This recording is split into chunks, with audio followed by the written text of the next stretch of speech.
Welcome to Haken, an Animal Crossing podcast, your podcast dedicated to all things Animal Crossing. Episode 162 is brought to you by Darren Maddox, Naomi B., and Gigi Angry Nebula, some of our newest Patreon patrons.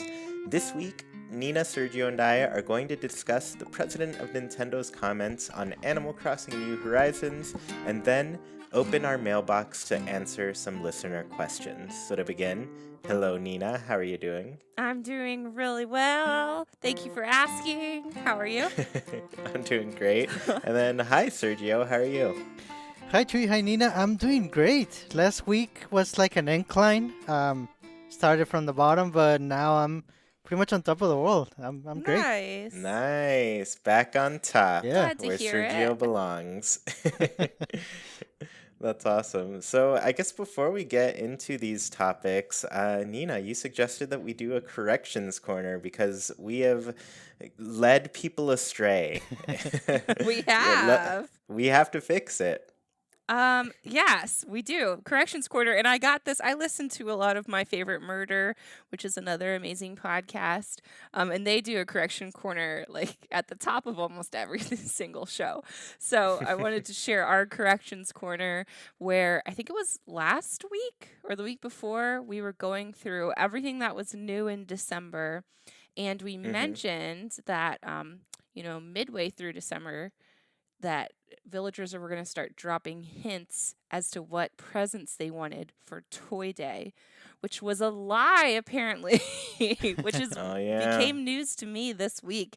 I've been talking over and over to all my villagers, and they would mention Toy Day and they would mention the gift exchange, and I'd be like, "Yes, I know there's a gift exchange, but tell me what you want." I was getting really frustrated.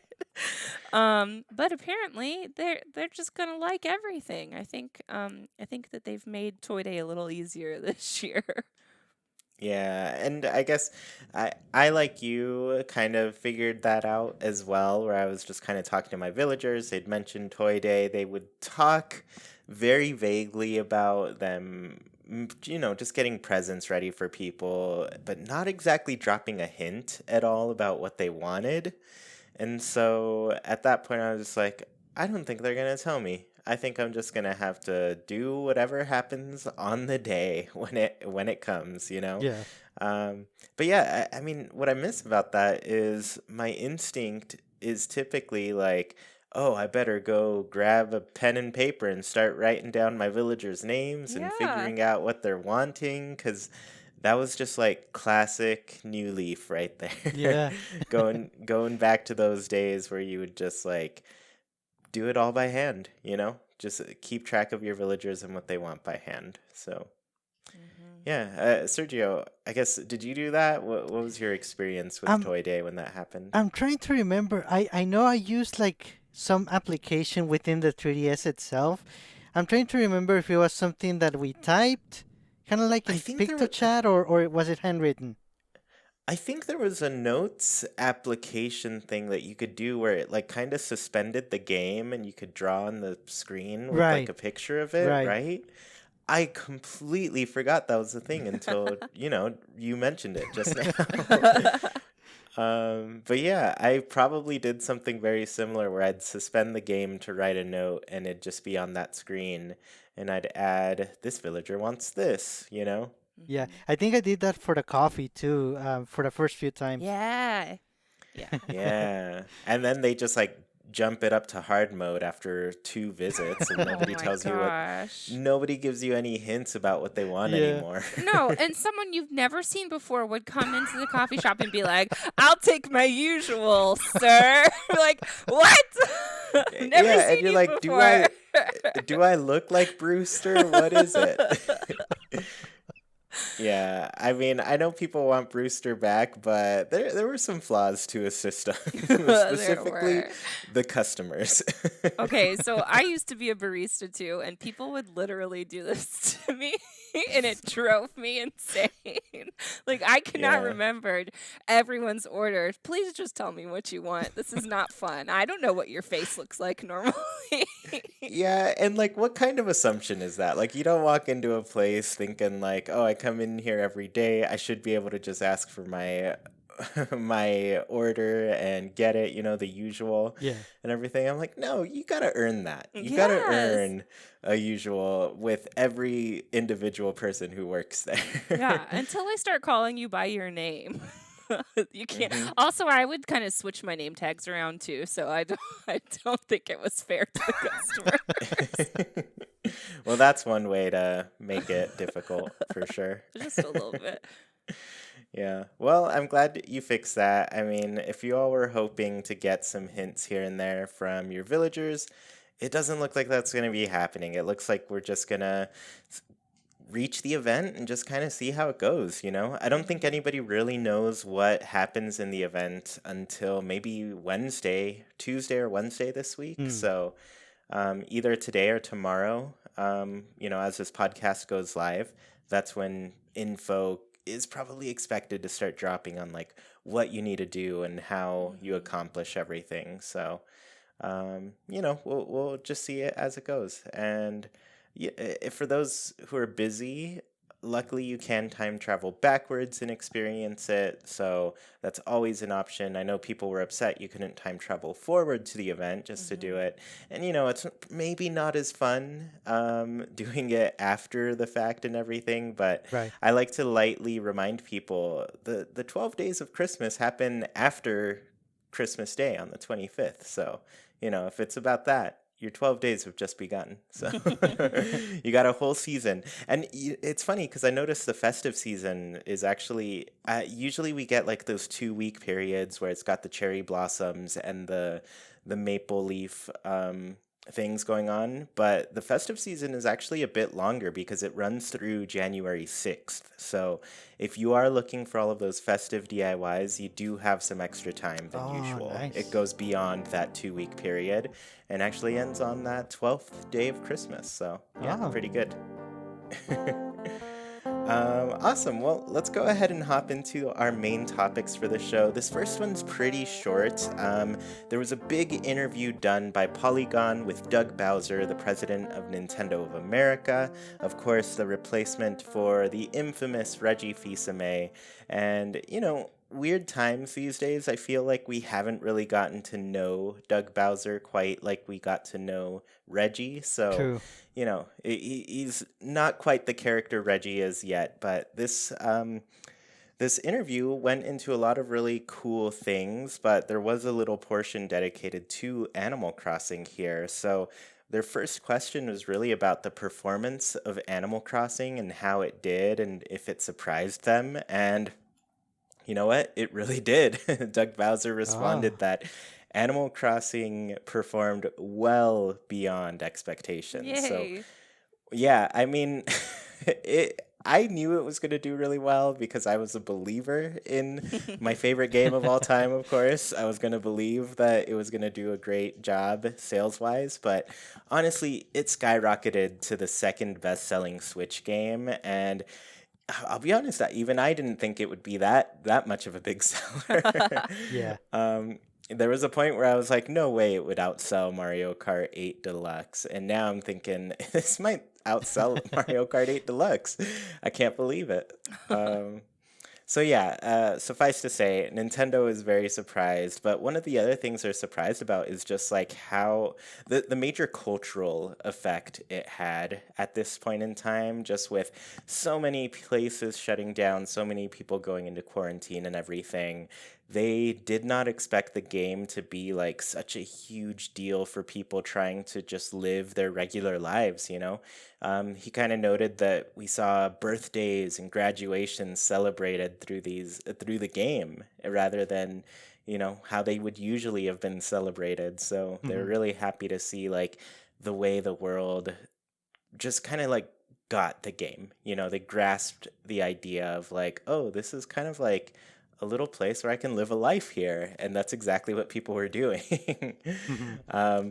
So, beyond that, they were asked about updates for the game, specifically, like if there were any thoughts on, just continuing how these updates have been working. So, the first thing he kind of talked about is like Animal Crossing is a very unique game in the sense of like, yes, there's updates and things, but there's also a ton of user generated content, things like patterns and designs and all of the different things we can share, whether it's clothing, paths, just ideas of like how you decorate and everything. There's a lot of sharing that happens with Animal Crossing pretty naturally. So they've been really impressed with the user generated stuff and, really point to that being what makes the game last as long as it does. But that said, the game has been very successful. So they did kind of ask specifically, can we expect these types of updates this next year? Like, kind of, Mhm. we've been getting pretty much huge quarterly updates each season where we just get, I don't know, a ton of new things added to the game. And Doug Bowser just said, yes, we can expect updates similar to this year for the next year. So, anybody out there kind of worried that Animal Crossing devs are just going to like stop working on the game suddenly, it doesn't look like that's going to be the case at all. And luckily, I have a lot of faith that this is going to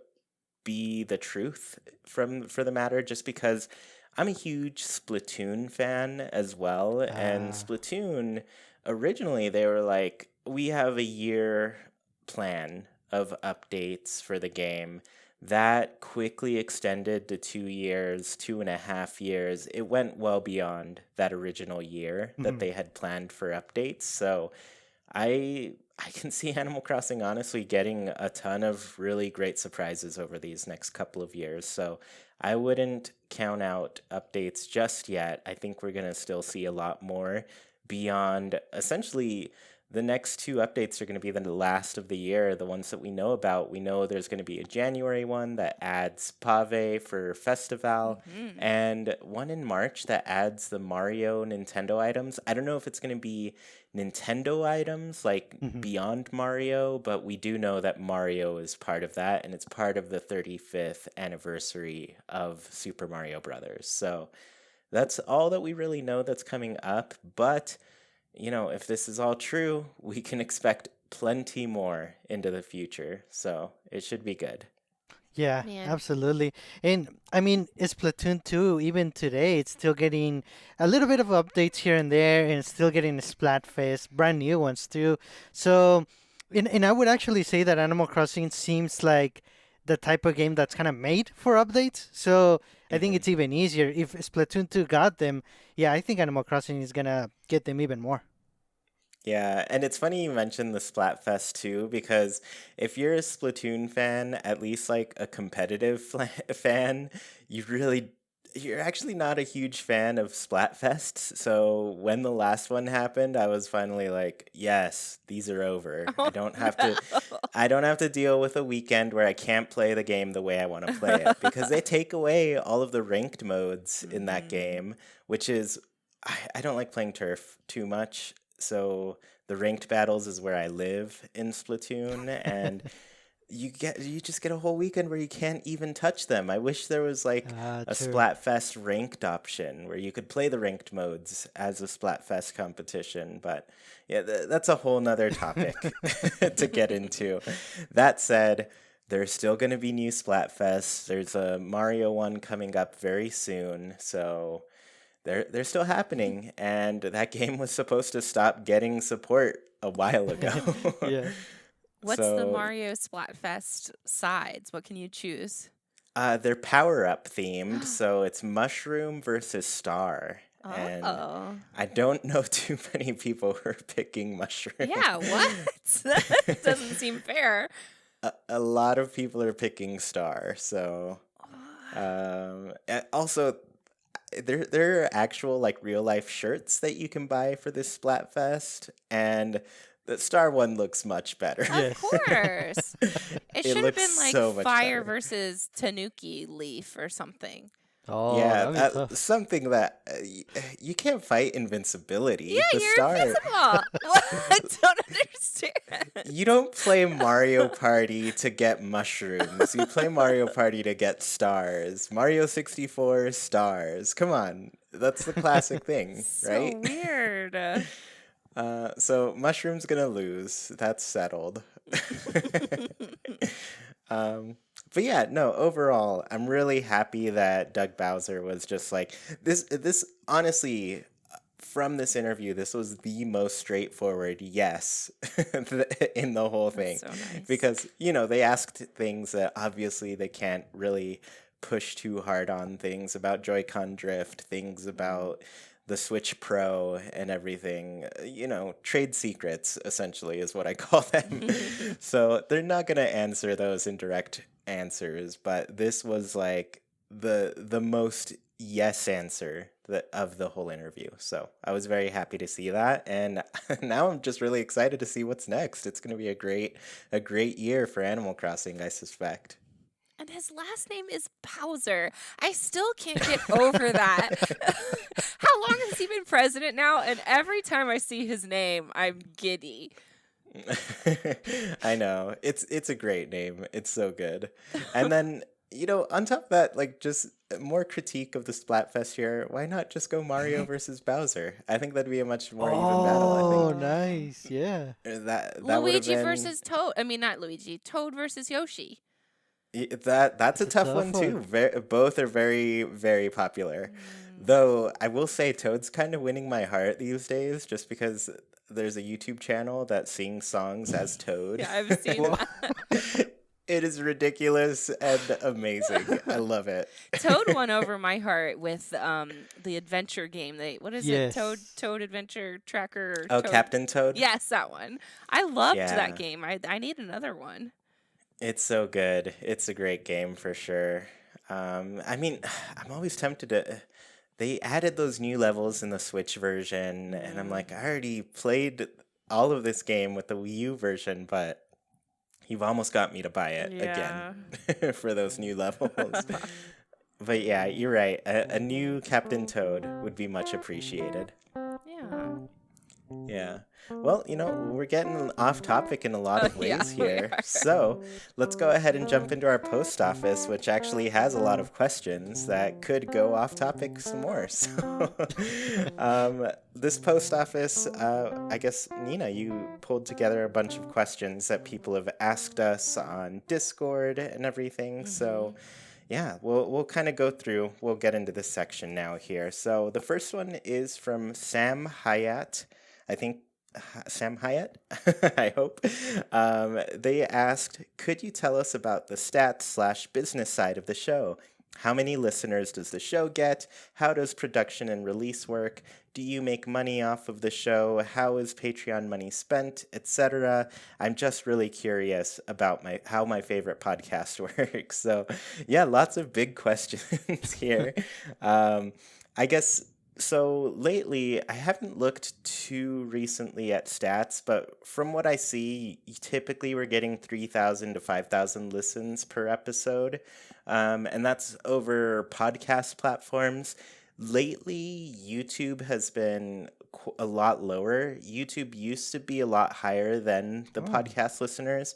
I chalk this up to me not putting out short form content on YouTube. Like, as much as YouTube pushes for long form content, I think the short form really helped the visibility of the channel and the podcast a lot more. So I've got stuff in the works to bring that all back. But, you know, as of right now, podcast platforms is where people listen most. Most listeners are on iTunes, with Spotify in second place. Oh. But not too close. Like, it's definitely a majority like iTunes listeners for sure. Also, you know, their podcast app is just really good. So I don't know, that could be it. But Spotify is getting pretty close. And I think where we host is actually owned by Spotify. And that's kind of why I picked the host as well, because they were able to get the podcast there. And I'm glad we did that, actually, because it I don't know what was going on, but I was having trouble getting the show on Spotify when I used to host it through SoundCloud. Mm. But now, and maybe it's just like they're more direct competitors, SoundCloud and Oh, Spotify. that makes sense. So, yeah, the host that we have, I think, is actually owned by Spotify now. At the time when I joined, it wasn't. Mm. Um, so, yeah, it's anchor.fm, by the way, if anybody is an aspiring podcaster. I love podcasts and listen to them pretty much all day, every day, if I'm not listening to music. Yeah. So yeah, if you want to start a podcast, I really recommend anchor.fm. There are no fees at all. That's really great. They handle distributing it to all these different platforms and everything. So yeah, it's a really great platform. I've been very happy to move there, and I think Sergio, both of this podcast and NJP are both hosted there, Yeah. right? Mm-hmm. Yeah, yeah. So really good place. Um, Outside of that, as far as production goes, I guess I think of production in three steps as is traditionally thought up. There's pre-production, production, and post-production. So for pre-production, it tends to be just like I'll message Sergio and Nina at some point, usually right before the show, or me working on notes. Like, any ideas for topics that you all have? Is there anything you want to mention? I've got these ideas, so we'll essentially get some ideas together, put the show notes together, and that's about it. Usually we do it in a Drive folder. So I have a whole Drive folder that's organized around Haken, the podcast. So it's a well-oiled machine at this point after 162 episodes. But yeah, I'll send a Google Doc. We all fill in our notes and everything. All the questions I ask on the show, they're all written on this doc. After that, it also has some other info like what episode it is, when we recorded, when it airs, intros, outros, all of that stuff. I guess I've never pre-recorded an outro or intro, so it's not because we change it every time. Yeah. We like to be like Isabel and have something new to say when you open up the game, even though she never has anything new to say. So anyways, from there we'll get into the production portion, which is, us actually recording the podcast, what we're doing now. So we tend to start this out by making sure everybody hits record now. That's been an issue that we ran into only one time. Stop telling them these things. I'm just kidding. Nina did it once, but we have all had a case of a missing audio file. So you're not a podcaster, I think, until that happens. Yes, exactly. Oh, great. Yeah. So Nina, you've had yours. You're officially in. Officially, here I am. Yep. So yeah, usually we all record on Audacity. That's just a free recording app. I used to have more troubles with it, but I switched to a Focusrite interface. So it just, I don't know what happened with my old hardware, which was more of a mixer that I would use. Lots of, weird sounding in your words and things, but anyways, we all record on Audacity. We'll start by syncing up our sound, which is 1, 2, 3, and then we clap. And from there, we just, get to talking, doing the show. So once production is over, that's when Sergio and Nina will upload their audio files to another Drive folder that I have for us. And I download their files, sync everything up, make sure all the levels are good, mess with some of the voice quality and everything, and then I will export an initial version of the show, and I'll take that audio and I'll stick it into iMovie. Well, I guess I should say I usually sync everything up in GarageBand. I work on a MacBook Pro, so just in case you're keeping notes of like hardware and things that I use. But yeah, I will sync up that in GarageBand, and then I export that audio. There's still no music, anything. It's just literally our voices at first. And then I will put that all in iMovie.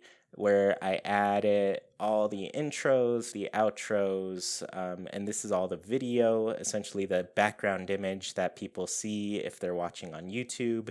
And I will also add the music there because it's a lot easier to do fade ins and fade outs of the music on iMovie for some reason than it is on GarageBand.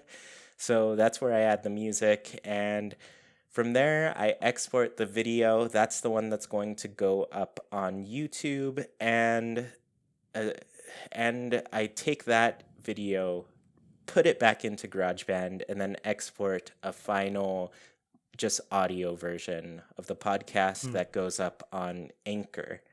And so, yeah, kind of a roundabout journey to get to the final files here, but it's I feel like it's all worth it in the end. We do a good job on that. And then finally, there's actually publishing the podcast. So, like I said, we post on Anchor and YouTube. YouTube needs a description, tags, metadata, thumbnail, monetization information, all this other little background stuff. When you're uploading a video, and a little ending scene as well whenever the subscribe to me here and you can watch this previous podcast as well. That all happens there as I'm uploading. And then Anchor, I just take the description that I wrote out on YouTube, post that up when I'm editing the details of the uploaded audio file there, and outside of that, all you really need to do is add an episode number and a season number, and you're good to go. I don't know. It's more for my organization. I don't know how many people know this. We're on season number 5, and that's totally arbitrary. Oh, wow. Essentially, the first season was like I think the first 2 years were each one season, and then it just became like half years. I started splitting seasons. I made it a new season once Animal Crossing New Horizons came out, and then so around the March time, a season starts, and then around September something, when the first episode came out, the next season starts. Oh, right, so, right. Yeah, it just kind of lined up perfectly that way, I think, where they were 6 months apart, I believe. So. Cool.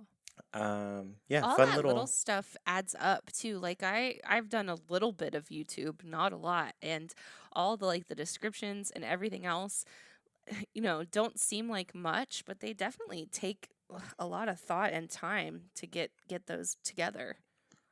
Yeah, yeah, it takes some time. But like I said, it's a pretty well-oiled machine at this point. There's a lot of stuff that I have like kind of auto-generated where I'm like, oh, okay. I guess the busiest times for me are whenever it's a new month. A new month is honestly like I've just finished commissioning the art. I need to get that together into a thumbnail. I need to get it uploaded for the podcast. I need to make a bunch of new assets essentially for the show whenever it's a new month. And so those are the longest episodes to put out just because that's when all the extra work happens. But once that's done, a lot of stuff can be transferred over, but it's really just like making sure I have, for example, any art that you see on the show, we've commissioned it. We have in the description the artist, their name, their profiles on social media, their website. Whatever they give me, I'm just like, I'm sharing it. I want you all to get as much recognition as possible. So if you ever really like some episode art, like go back to those shows, those episodes where they appeared, and you'll find all of their information in the details there. So we try to make that all available for everybody whenever they want to see. But yeah, I mean, once that's all done, the show's good to go. It's up on Tuesdays on YouTube every day. Some people may have noticed that I upload it on podcast platforms a little bit earlier. Typically, that's because the refresh time is a bit longer with uploading a podcast, so it doesn't automatically appear everywhere right when you upload it. I think the only place it does that is Spotify, because the host we use is owned by Spotify, so Spotify gets it pretty quickly. iTunes, it's usually up there by the morning. So for me, usually I'd say around 10:30, the audio version is published and uploaded and everything. And then I do that just to make sure it's out by Tuesday morning on iTunes, because that, of course, is, where most of our listeners are coming from. Mm-hmm. Yeah. And then as far as like budget, Patreon, what that pays for and everything, like I said, every single month we're commissioning artists for a new piece of art. I like to spread the love and choose new people all the time. And outside of that, there's some other commissions I had recently. Kuriie, who did this artwork on the podcast for this month, I also commissioned her for a bunch of emotes for Twitch and everything. So, it really goes to a bunch of different things, like beyond the podcast as well, like the YouTube and even the website for the, I guess, Chuy Plays, that's all budgeted through there.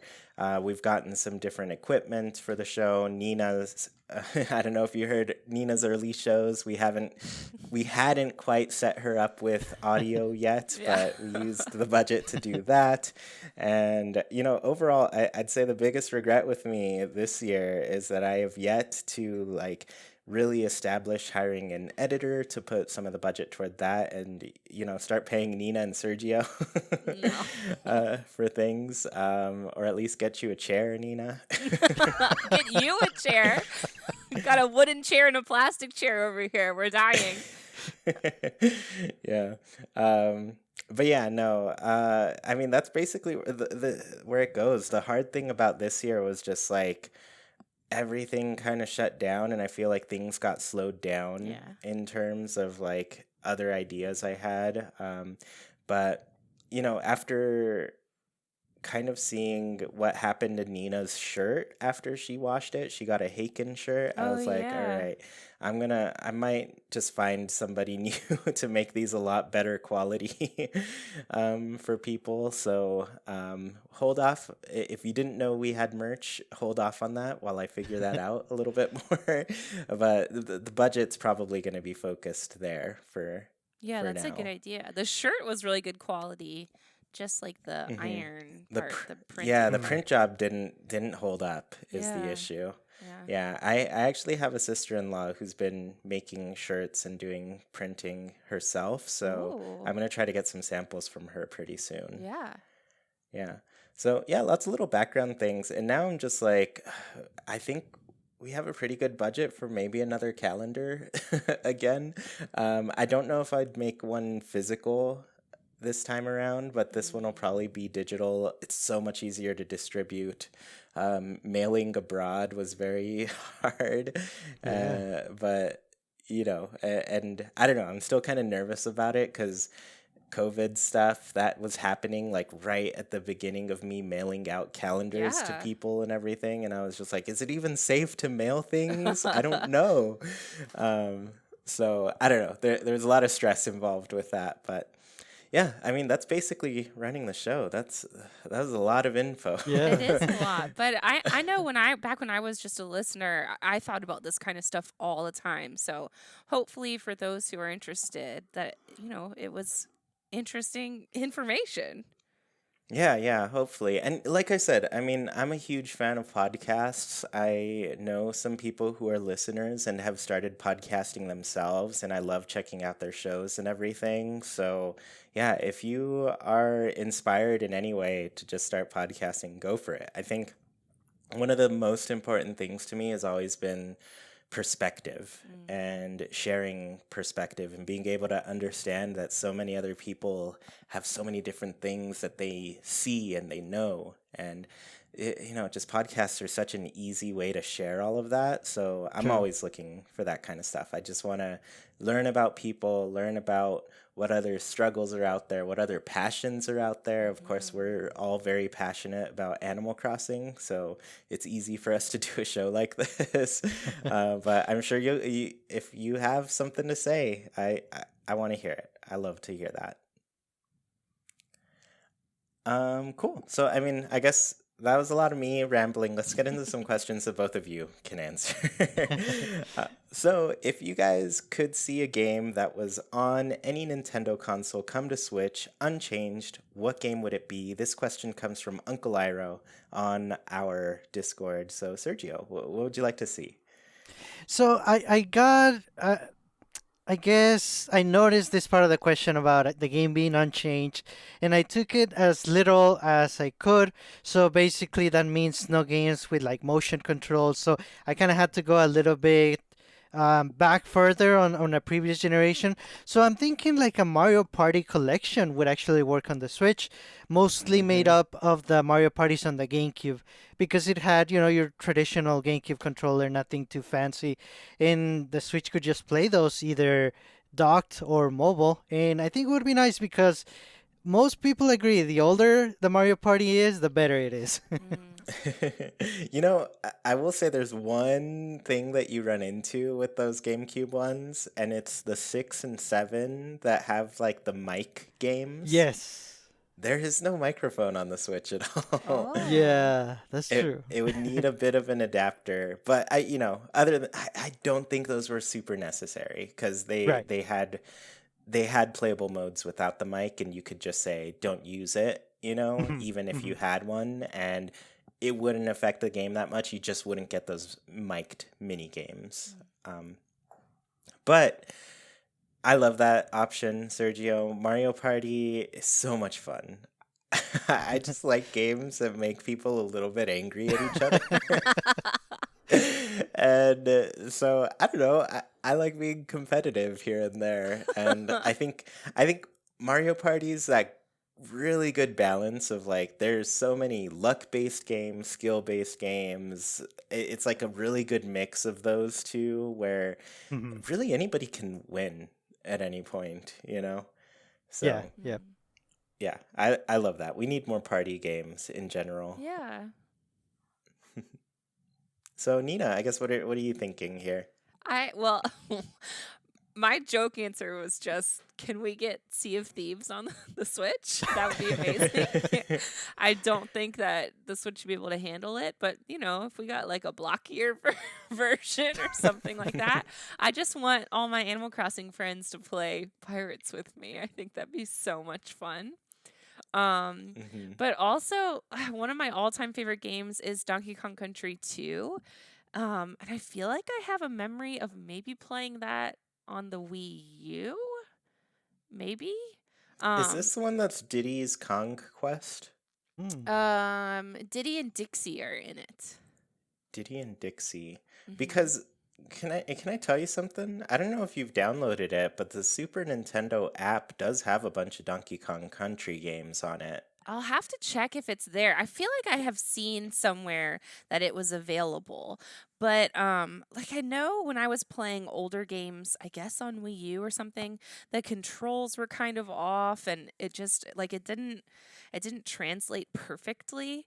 So, I don't Hmm. know. I just want it to be translated perfectly, not just for how much I love that game, but also the music is amazing. And coincidence, Captain K. Rool is well, King K. Rool is Captain K. Rool in Donkey Kong Country 2 because he's a Oh. pirate in that version, Oh. which is Oh hilarious to yeah. me. So I don't know, I just love that game. I want it. Yeah. Yeah, I mean, it might be on there. I would check out that app because it could be one of the ones that's available. And you have the Switch Online, so Yeah, it let me wouldn't go be check right now. it wouldn't be too hard to get for you. Yeah. Yeah. This question, it stumped me at first, mostly that part that was like, if you guys could see any game on a Nintendo Switch console that's unchanged. Oh, that part Yeah. is the hard part because my initial thing is always like, I want to see a translated version of the Animal Crossing E Plus, the one that like the ultimate version of the original game on the GameCube in Japan, but it never got translated to English. Like they just got this final version of the game, and I've been jealous of that one since I heard about it. So, since it can't be unchanged, Honestly, I'd want any of the WarioWare games to be on here. They're all just really fun and wild and, are kind of just made to make people see something really silly. They're really silly games. Um, but then outside of that, I'm thinking like Lego Racer on the N64. I loved that game so much. Like Hmm. building my own car and making it really fast was really fun, but it was like all out of Legos. But the kicker was that it was one of the few 64 games that required a memory card, and I didn't have one. So every single time I played that game, it was from the very beginning. I never beat it, but I have always wanted to. um, Outside of that, Diddy Kong Racing as well, another kart racer. Mm. I guess they don't really have to change anything with that game. It's already perfect. I would say Ooblets, but the question also asks like it had to be a game that was already on a Nintendo console, Right. and Ooblets is not yet, but I'm hoping at some point it will be. Um, just because I don't know that game, I would play it so much more if it were on Switch, because it feels like the game I want to just like cuddle up in bed before going to sleep and Yeah. playing it for a little while. Oh my god. Um, what were you gonna say? It's on. It's on the Switch. Yeah. Yes. Yeah. So is it Kong Country 2, Diddy's Kong Quest? Apparently. Yeah, Yeah. and I love that it's Kong Quest, not Yeah. Conquest. You and your puns. It's a great pun. It's a great one. Okay, You I'm can expect those downloading in it rare right games, now. though. I love Rare. Yeah, Sea of Thieves. It's rare. I know. My Oh, life yeah, has that's these true. weird through lines. I don't know how this happens. Yeah, yeah. You know, I love Viva Pinata. That was on the Oh, DS. yes. Bring that to Switch.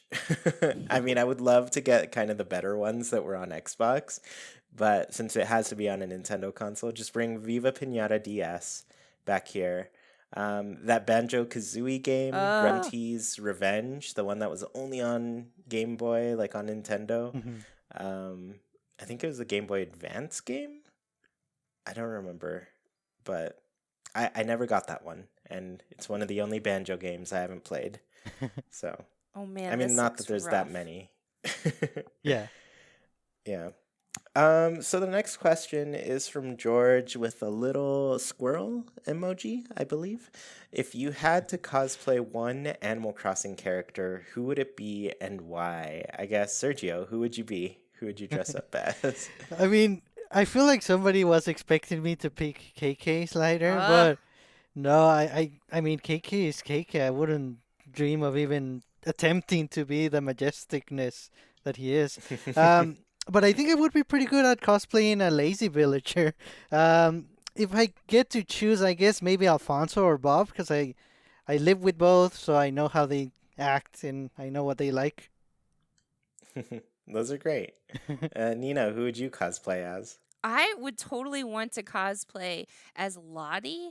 I think she's an underrated character.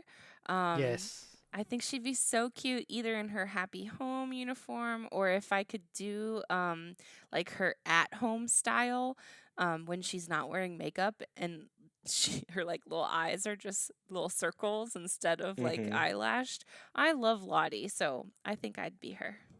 Yeah, there's not too many otters in the game either, so No, and very now good Lyle choice. doesn't exist either, so we've got zero otter. Well, no, that's not. We have a sea otter, That's true, but yeah. Lottie and Lyle are river otters. Mm-hmm. They're more Very different. slippery. Yeah. Yeah, for me, I want to be very specific with mine. I would cosplay as Digby, but specifically Rainy Day Digby because I Oh, really want his raincoat. It's I a really miss great coat. Oh, good point. Digby. So, Yeah. okay, I had the beginning day opening with Isabel where she mentions having a Zoom call with her parents.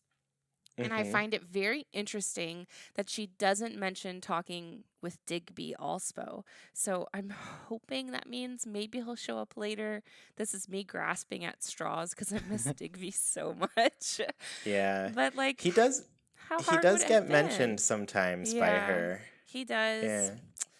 I just, I want all these characters. I want everyone to join us on our island. Everyone is here. Yeah. Animal Crossing edition. Yeah, Pull a exactly. Smash Bros on us Yes. at the last update. Oh Yeah. man. So our next question is from Colt the Snowboy, and they asked, "What is your favorite flower in New Horizons?" So Nina, I guess what's your favorite flower? I'm actually gonna say the mums, the little chrysanthemums. They're so cute and they look really fluffy. And I really enjoy all of their like hybrid colors. I like Yeah. those mums. Yeah, yeah, they're cool, and they're one of the new ones too. Yeah, I was surprised by that. Yeah, funny enough, I picked a new one as well. I really Oh. like the hyacinths. I think they look just like fun little shooting stars Oh, or like cute. fireworks and stuff. Yeah. So yeah, I have mostly hyacinths all around my island, but I actually cut down on flowers quite a bit since Hmm. winter hit because Hmm. I don't know, I just don't feel like the flowers fit winter so much. So Yeah. I've Yeah. been I've been cutting down on them for Mm-hmm. sure. Yeah. What's your pick, Sergio? I like the windflowers. Those are new, right? Too in New Horizons. Yeah. Yeah, we all We picked new all picked new ones. ones. Yeah. I guess to me the thing that stands out the most is how detailed they are. In the middle. I guess Mm. they kind of look like little fans. For some reason I think of like an air fan blower because of the windflower. But yeah, they're very detailed. They're very colorful. Definitely my favorite is the purple ones. Mm, Yeah. yeah. Yeah, I was a windflower fan right at the beginning, but I think Mm-hmm. just recently the hyacinths won me over. But yeah, no, I totally get the appeal for both of them. Yeah, I'm a big fan of the windflower too. Hmm. Yeah, so our next question is from Panda Claus, and they asked, "Hi, Haken crew. My question for this week is, what activity would you like to do in Animal Crossing that is not allowed? Example, always want to dip in the jacuzzi, actually use a telescope, or play with an arcade machine. I think these little activities like these would make the game so much more fun. Thank you, and I'm always looking forward to my weekly dose of Haken." So Sergio, I mean, first off, their answers are pretty good. Like just interactivity with things, Mm-hmm. we need that. We Yes. need that. But Sergio, I guess what are you thinking here? So, going by part of the answers that were mentioned, I also think that it would be great to have more interactions with the villagers, like physical interactions. I want to be able to, give them a handshake or a hug or even Yeah. just a high five. Not only to the villagers that you have in your island, but also to visiting players. That would be very nice. Um, if we can't get that, which I'm always hopeful that we get that, but if we cannot, definitely agree with like being able to play the arcade games. They could even implement very simple mini games that are maybe Animal Crossing inspired a little bit, or they can even use some of the previous Animal Crossing games. We have a few, Yeah. so they could reuse those. Yeah. Hmm. Yeah. You're totally right. There's so many like other little mini games that are just non-existent in this game so far, but you never know. Doug Bowser said we're getting more updates, so it's got to happen. What are you thinking, Nina? I mean, I definitely agree with Panda Claus that the pools and the hot springs and things would be so cute if they were interactive. But another like water area that I'm interested in is I want to be able to like wade through the river. We don't even have to technically swim in it, but if we just like could walk in it with our big old boots or something, I think that'd Hmm. be so much fun because as a kid, I was always playing in a creek or a river, and Animal Crossing just gives me those like kid vibes that Hmm. I want to be able to do that. Skip rocks and pick up some mud and stuff. That'd be so much fun. Yeah, I get that completely. I think Jackie would agree with that too. The first thing she tried when we got diving was like swimming into the river's mouth, you know? Yeah. um, but yeah, I just feel like it would add just another little layer of like, here's some other place we can explore suddenly. Especially because like I've kind of brought this up, but I wish there were ways to decorate the rivers a bit, Yeah. and Mm. being able to wade into them would definitely expand that to that option. So I wish I thought of this. It's a great idea. Mine, I went with my classic complain about trees idea here. I want to move trees right next to cliff walls, right on cliff edges, and right Yes. next to the water. Like, why can't we do Yeah. that yet? Yeah. There are builds of this game that exist. I know because I've seen Nintendo Yes. advertise things falsely that we can do this, and no, we can't, is the answer. We cannot do this. Please make it so. Oh, how cool would it be if you had a tree right next to a cliff or right next to the river? If, like, a little further down, you could see, like, some roots coming out of the ground or something. I think that'd be I would so love it. cool. Yes. Or both right next to the tree or right next to the cliff and the river. Yeah. And can we plant trees right next to each other as well? Yeah. Oh, Let's add that one to the list. I want to plant two trees next to each other, and they're both big or different sizes. that Because, would be cool. yeah, I think it would just add so much to the. It's just the depth of what you design, you know? Mhm. So, yep, that's mine. That's my activity.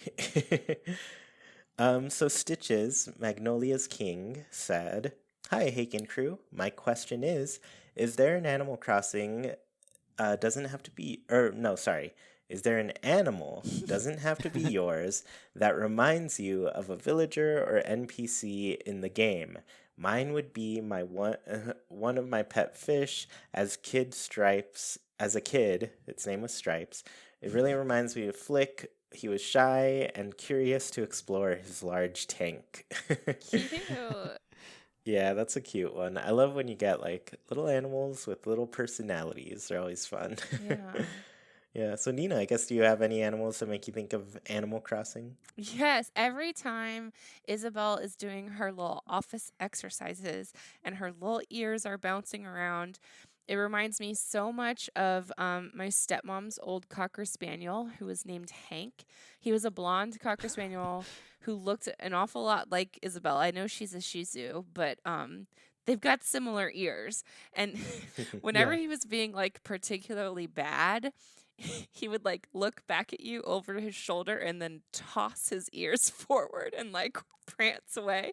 And it always reminds me of that. Her just like her little ears. Anyways, he was adorable. He was a good dog and his ears were very expressive. So that's what it reminds me of. That's awesome. Sergio, do you have any animals in your life that make you think of Animal Crossing villagers or characters? Yeah, well, not in my life, but basically any cat, any picture of a cat just reminds me of the Animal Crossing cats. I guess they're probably the animal that is the best represented. Like the dogs in the game, yeah, I mean you can tell it's a dog, but it's not Mm. as like it. I think it's easier to draw or to design cats characters that look like cats. And I guess in a way, when you see a picture of a cat, you probably think the cat is nice, and then in the cats in Animal Crossing are usually nice. In real life, not so much. In my experience, I'm not a cat person. I live with some cats that hated me, so Oh no. at least the ones in Animal Crossing, I hope they don't. No, I'm sure they like you just fine. They're just harder, to win them over. Yeah, you gotta work for the love. Hmm. Yeah. My answer is actually a little animated cat dog thing. But it's Puppy Cat from Being Puppy Cat. I just feel like maybe being a puppy cat doesn't really remind me of an animal, but I want it to be an animal in Animal Crossing. It's the best of both worlds, puppies, cats. It's both of them rolled into one. Nice. um, I'm so having to yeah. look this up. I don't know this, and he is adorable. You would love this cartoon. This needs to be on our cartoon watch list. It's Haken movie night. Yep, Haken movie night. It's so short. I wish there were more episodes. There are going to be more, but I don't know. I think we're still a couple years away. Okay. Well, let's do it. New Haken. I mean, this art is adorable. I Yeah. love how angry this cat looks. It's amazing. Yeah, it's so good. I have a cat at home who has like resting angry face also. She could be like as happy as possible and she still looks like she's having a horrible day. So this is amazing. I love that. So our next question is from Leah Uchi, and they said, "Hello, everybody. I was wondering if you had to make a food villager, someone like Tingy, what food would you base it off of? What would they be like?" And I'll go first on mine because I didn't think about it too much, but I just want a donut bear named Bear Claw or just Claw. Yes. Delicious. And they're not going to be a cub. They're going to be a big bear because I like the big bears. Yeah. And that's about all I know about it. Maybe their belly has a little hole in it. They're like a donut. Oh my gosh. No. Or just a pattern of a donut. Bear claws are just like they're like a glazed donut, aren't they? Yeah, maybe Yeah. their paws are just bear claws. So they'd be Oh, like nice. shiny. Well, there's also a shape to it. Oh, okay. There's a shape to the bear claw. It's like a bear's paw. Adorable. A Yep. donut bear. Yep. So I guess Sergio, what would you do? So I was thinking a chocolate bunny. It would probably be a she. We could call her Chocolat. It would be Oh. pretty fancy. They wouldn't like going outside, during sunny days, and it doesn't sound too pleasant. But they would leave a brown trail when they No! walked. But it would be a good one. It's a delicious brown trail. Yes. You mean like the Easter chocolate, but like the big chocolate bunnies? Is that what you're talking about? Yes. Hmm. Nice. Will they have a zipper on the back? No. Oh, but some of them wear like little bows, like little blue bows. that Oh, are a little wrapper candies. bow. Oh yeah, that'd be cute too. Oh man, chocolate bunny. I love that one. Yeah, so I guess Nina, what's your option? So I'd want to do a bird who is based off s'mores.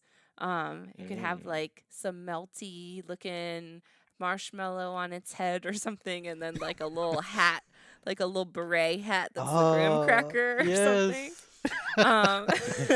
And I'd want their house to be like a cabin, and the inside to kind of look like a summer camp on the inside. I think it'd be really cute if we got like some good summer vibes off of a little s'mores bird. Nice. I love that. I love that their house would be like a little cabin too. I feel like that's definitely a nice, pretty much any time of year. You can make a nice little campfire. It's true. And enjoy that. So, S'mores I are think that's great. universal. Yep, they're forever. Cool. So I guess our next question is from Royal Bacon Bits, and they asked, "Do you think that one day the creators of the game will update it so that if you were to help label with her clothing reference material enough times, she will ask to build her shop above the Able Sisters?" Nina, I guess, do you think that would happen? I would love for this to happen. I really miss the kind of story mode that we got at the beginning of this game, and this is such an easy way to continue a storyline for Label or Labelle, and let her grow more as a character. I think it'd be super cool if we got to see Gracie like once a month coming to visit on her too. Ooh. This just would be so much fun, but I can understand if they're saving it for the next game. They've got the slow roll going with these characters' story arcs. Yeah, but that's a pretty good, like, interesting concept for sure, where we could have replacements for characters that end up having shops, because I hadn't thought about that before. Because at first I was like, it'd be nice to have Label eventually be part of the shop in some way, have some additional things that she's able to sell in the shop, just expand the selections. But there wouldn't be anybody to really replace her, but I think Gracie is like a really good call, and especially if like they keep adding upon that concept and being like, all right, Gracie will eventually also get her own shop and everything, Oh. Yeah. So I don't know. I think probably a big dream.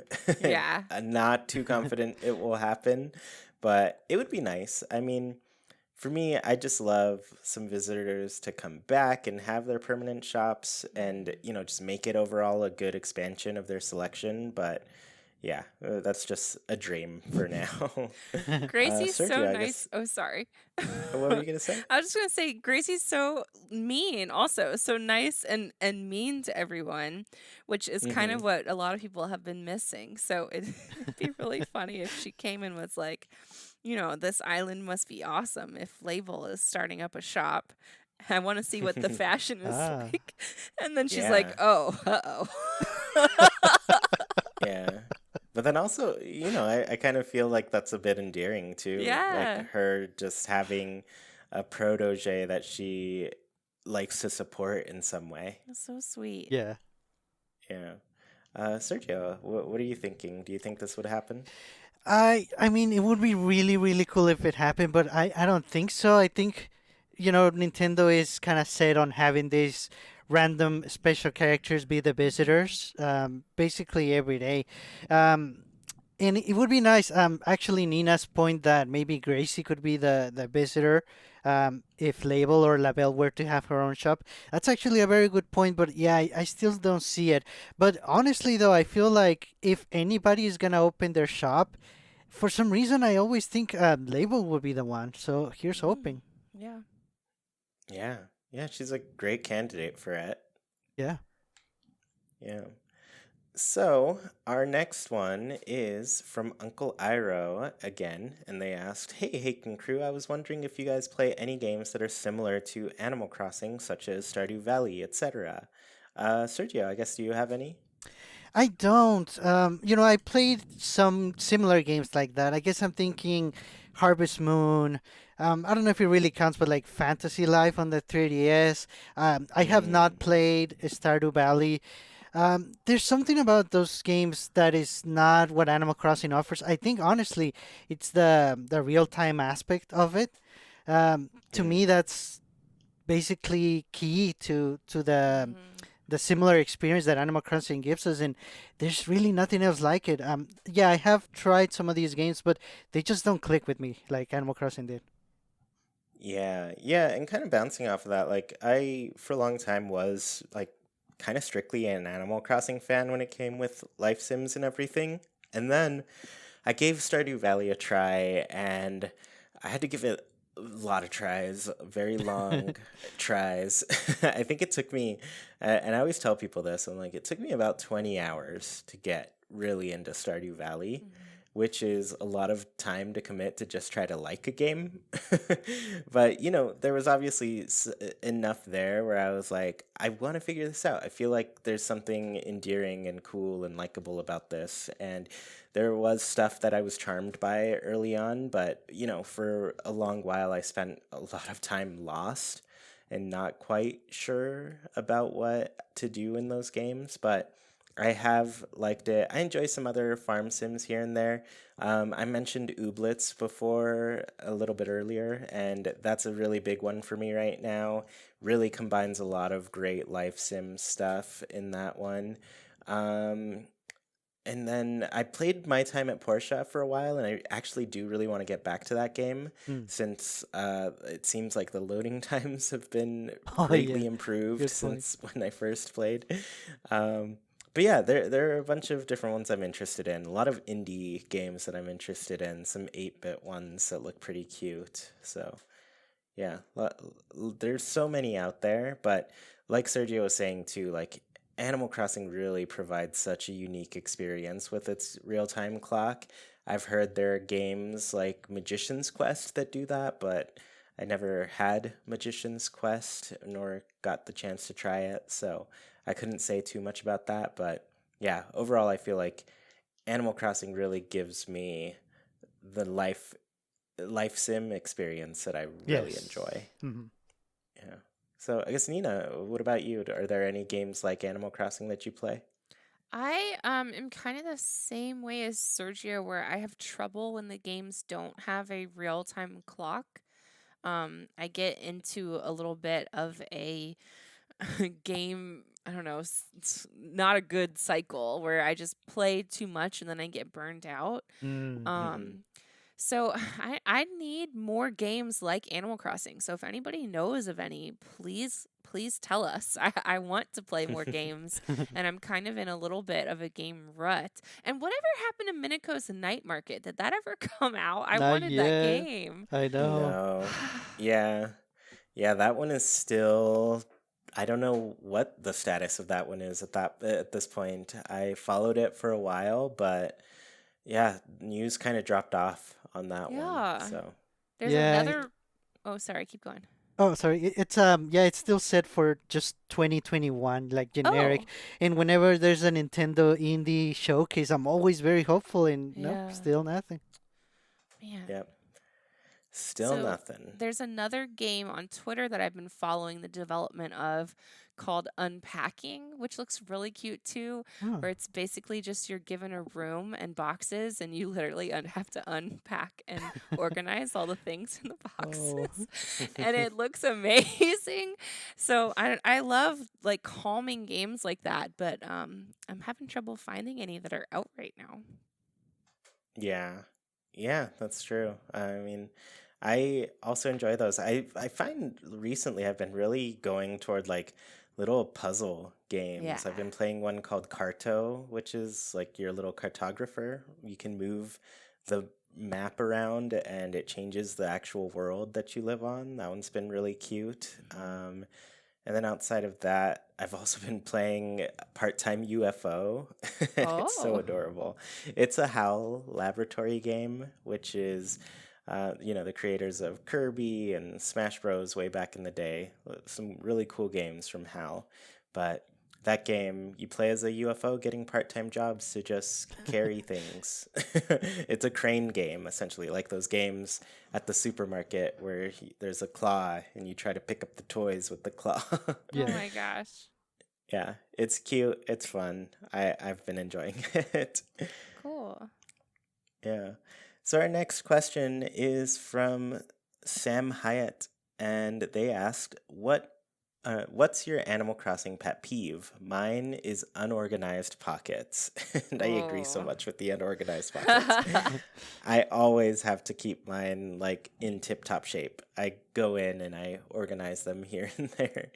But also like beyond that, I kind of really don't like having clutter on my floors in my house. So after I buy turnips, I'm just itching to get rid of them the whole time because they're driving me up the walls. And at the moment right now, I have a bunch of DIYs saved up and they're all inside because if they're inside, they don't affect my score. And I don't really care about my score right now. So I'm just like, I need to get them out of here. I need to. But yeah, I guess Sergio, do you have any pet peeves? I don't know if it counts, but the load times in the game, Yes. Mm. especially the first one, like when you first load the game, the first time you play every day, I don't know if it's just me, but it seems to be taking longer and longer as the game keeps, I guess, getting updated. Maybe it's loading everything every time. It just seems to get longer, but yeah, I mean, of course, it's always worth it, but I definitely noticed that it takes longer. Not only Yeah. that, but on the opposite end, Sergio, whenever I go to save my game and I'm waiting for it to go back to the home screen or the main title Oh, screen, that takes forever. And I just like, I want to go to sleep. Why won't you yes. finish saving? Takes forever. I don't even make it to that screen sometimes. I just like it says it's saved and I'm just like, yep, Yeah. close. Home button, sleep mode. Yeah.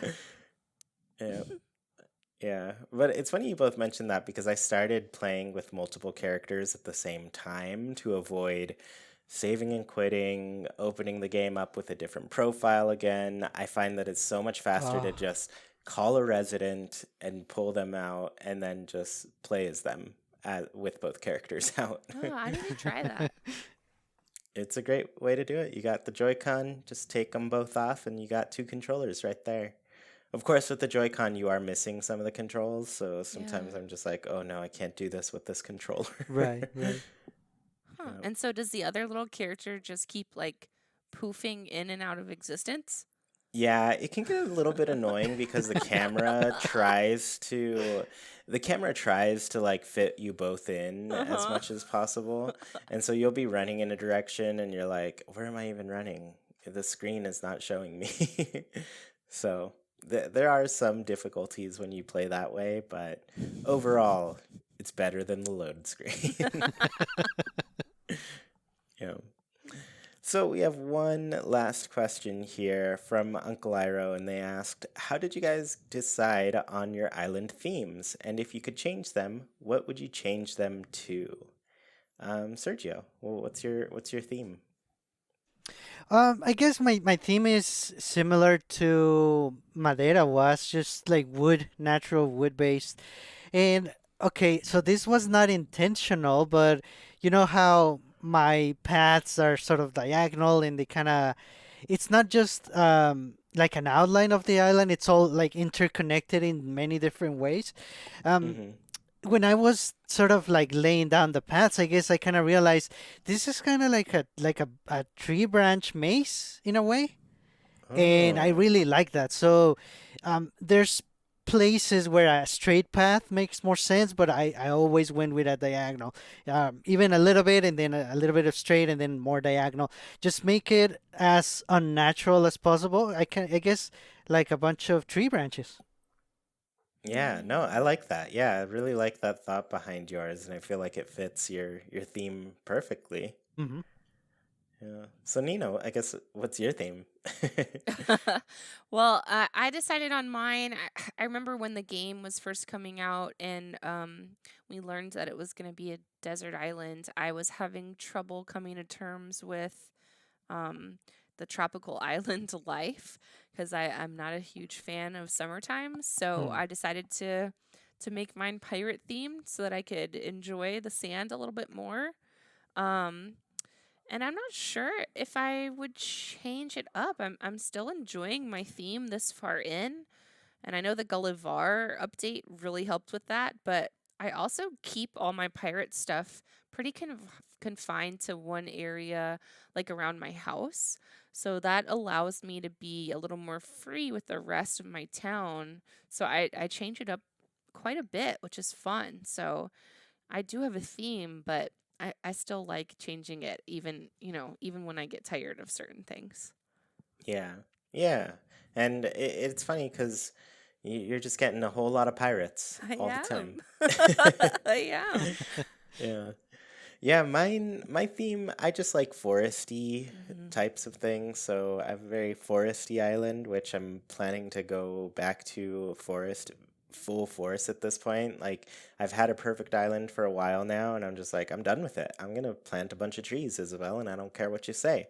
So basically, what I go for is a very foresty theme. I have a bunch of characters on my island that are Over the Garden Wall inspired, and if you've seen that cartoon, you definitely know what the vibe I'm going for. Kind of creepy, very foresty, that kind of thing. But if I were to change it, I guess I would go with probably something very population growing inspired. I always really like seeing what people do where they're, just making their island as close as possible to what the original Animal Crossing game was like. And Hmm. I would love to like commit a whole island to that. I think Yeah. there's a lot of cool things that you can pull off by doing that. Um, and I don't know, I think it's a fun look for the game for sure. So, I guess that does it. That's a lot of mailbox questions from everybody. Hopefully, you all were interested to hear a lot of the stuff. Hopefully, you didn't mind me going for so long on the background of the podcast. But let's go ahead and close out the show with our Haken's Islander Corner. For those of you who don't know, every single week we ask our patrons on Patreon a question and read their answers out loud here. This week's question is, what is your favorite Toy Day memory? So, Nina, I guess you put a little note here from somebody. What's this about? Yes, because we actually didn't have a lot of answers at first on Patreon. I think it's just one of those weeks where everybody's busy before the holidays. But then when I was talking to people about it on Discord, Islander Squee of Tortuga said, I try to answer every week, but I don't have any Toy Day memories because this is my first real Animal Crossing game. So I Wow. wondered if that's also a reason why people hadn't Ah, answered. yeah. So who knows? Who knows? It might be a little dual reason. People are busy and people haven't played Toy Day, so Yeah. I don't know. Yeah, but that's a very good point. I mean, for a lot of people, I'd say for the majority of players, this is their first Animal Crossing game at this point. So, yeah, I don't blame them for not having any. We did get a few answers though, so well, we've got them Awesome. here. Cool. Well, then let's go Nina, Sergio, then me on this. All right, so Piplup Pokemon says, my favorite memory is back in the day when villagers will give you hints of gifts they would like for Christmas. Then one night a year, you're not just a villager. You get to role play as Santa and deliver presents to all the good little villagers while listening to the festive music of Toy Day. This is true. I always Yes. thought it was hilarious in New Leaf when you put on like the beard and everything and they were like, Santa? Like it was the cutest. They would like they would like squeal. It was like seeing Elvis or something. They loved it. It was so cute. I love that too, where they're, they're just filled with a little bit of that winter magic, Mhm. just like we were when it started snowing here. Nice. So Ganucci says, I only experienced Toy Day in New Leaf for the first time 3 years ago. My family had a big Christmas party and I was exhausted at the end of it, but didn't hesitate to grab my 3DS and join in on the Animal Crossing festivities. Unfortunately, because I was pretty tired, I don't recall a lot of it. While this year has been rough, at least I will be able to give my full attention to the magic that is Toy Day, and I can't wait to see the fun that awaits. Aw. That's true. And I guess if we have been noticing that other holidays have been changing the formula, I guess we in a way we could have expected the same for Toy Day. So it's exciting to see how this one's gonna be. Yeah. Yeah, there's going to be some real differences. And like I said, we're not at the point of us recording here. We don't know. We don't really know what is going on for the event, but I'm Yeah. excited to see how it goes down. Mhm.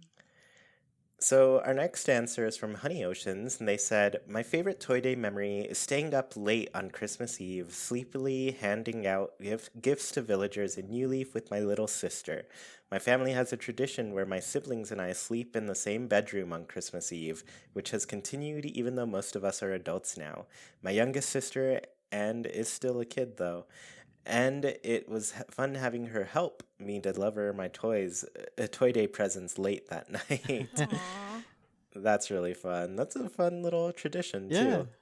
Get that's everybody real adorable. close and cuddly at the Oh. end of the year. Gia says, I played the event for the first and only time last year, so my favorite memory is discovering the event for the first time. I didn't play it in real time, but it still gave me that, oh my gosh, it's Christmas Eve feeling even in the summer. I loved making a list and tracking which villager wanted what present. I loved making lists too. Yes. I love writing it down and having my little notepad ready to go whenever I'm playing Animal Crossing. So totally get this. Yeah, that's fun. Nice. Waffles said, I think this will be my first Toy Day, even though I've been playing since population growing. I'm excited to give cute gifts to all the villagers and make my boyfriend participate. He claims to hate War Jr., but I know deep down he wants to give that old frog a nice gift. Aw. Yeah, that's really cool. And yeah, I mean, there are so many holidays in Animal Crossing that are just kind of missable, you know? Mm. Um, whether there's things going on because it's happening on the real day or just other reasons that you missed it. I guess, this is just one of those. So the last answer is from Lucy, and they said, my parents would never let me play video games on Christmas Eve or Christmas Day when I was playing Wild World, City Folk, or New Leaf, so I'd always have to time travel on those glorious days between Christmas and New Year's. I have so many cherished memories of running around in my Santa suit helping jingle, but also I would try and purposely mess up the presents for any of my villagers I wanted to move out. Pure evil. Oh my gosh. That's actually really funny. A good little backhanded way to say, don't live here. I will say, because I played New Leaf for so long, there were some toy days where I didn't get all of the presents correct, and the villager reactions when you give them the wrong present is like they're trying to be really nice about it because it's still Santa. They're like, "Oh, thanks so much." It's hilarious. But really, they are upset. They are upset. Mm-hmm. Yeah, it's great. I love Toy Day. These are circumstances that are pretty different and that normally a lot of people wouldn't be able to experience this event, but hopefully they have a lot of fun with it this year. Mm-hmm. Yeah. So thank you so much for tuning in to this episode of Haken, an Animal Crossing podcast. Don't want the episode to end? Well, you can keep the conversation going by Nintendo switching over to our Discord. Just follow the link in the description and you can talk with other people who love Animal Crossing as much as you do, including Sergio, Nina, and me. Want to support the show in a bigger way and get your voice heard during the show? Visit patreon.com/ChuiPlaysNintendo. You can support our show with just $1, get special access to a secret room on Discord, join in on the Haken Islander Corner, and even read a monthly newsletter covering all things Haken and Chuy Plays. We really appreciate the support and put your money towards some great things on the show. Tuned in on YouTube? The comments are a great place to let us know your answers to the Haken Islander Corner. What is your favorite Toy Day memory? If you dig what you hear, please KK slide over to that review section on your platform of choice. Let people know what they're missing out on. Haken is a Wild production brought to you by Chuy, Sergio, Nina, and all of our patrons. We thank you for listening, and we hope you have a great week. Goodbye, everybody. See you all next time.